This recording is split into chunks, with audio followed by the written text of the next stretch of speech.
মার্কিন প্রতিরক্ষা দপ্তর বা পেন্টাগনের অন্দরে এখন এক অদ্ভুত গল্প ভেসে বেড়াচ্ছে। দাবি করা হচ্ছে ওয়ার সেক্রেটারি পিট হেগসেথ এবং তার প্রধান সহকারী রিকি বুরিয়া ছদ্মবেশ ধারণ করে সিকিউরিটি ডিটেল ফাঁকি দিয়ে হোটেল থেকে বেরিয়ে রাতে মদ্যপান করতে গিয়েছিলেন। কিন্তু প্রশ্ন হলো, এটি কি আসলেই ঘটেছিল, নাকি এর পেছনে লুকিয়ে আছে অন্য কোনো বড় চাল?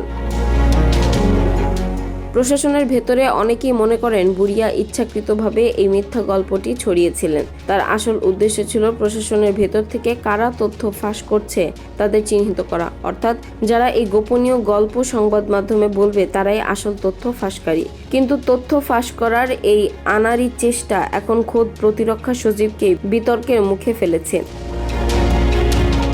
পিট হেগসেথ শপথ নেওয়ার আগে জনসমক্ষে অঙ্গীকার করেছিলেন যে দায়িত্ব পালনের সময় তিনি এক ফোঁটা মদও পান করবেন না। বুরিয়ার এই গল্পটি যদি সত্যি হতো তবে তা হেগসেথের নৈতিকতা এবং নিরাপত্তা ব্যবস্থার চরম ব্যর্থতা হিসেবে গণ্য হতো। পেন্টাগনের অনেক কর্মকর্তা বুরিয়ার এই ধরনের নাটকীয় আচরণে বিরক্ত এবং তার বিচার বুদ্ধি নিয়ে প্রশ্ন তুলছেন। বাইডেন প্রশাসনের আমল থেকে আসা বুরিয়া কিভাবে দ্রুত হেগসেথের ডান হাত হয়ে উঠলেন তা নিয়ে পেন্টাগনে অনেক গুঞ্জন রয়েছে। তার বিরুদ্ধে এর আগেও বর্ণবাদী মন্তব্য এবং প্রশাসনের শীর্ষ নেতাদের নিয়ে কটূক্তির অভিযোগ উঠেছে। হোয়াইট হাউস তার পদোন্নতি আটকাতে চাইলেও হেগসেথের একগুঁয়েমির কারণে তিনি আজ পেন্টাগনের অন্যতম ক্ষমতাধর ব্যক্তি।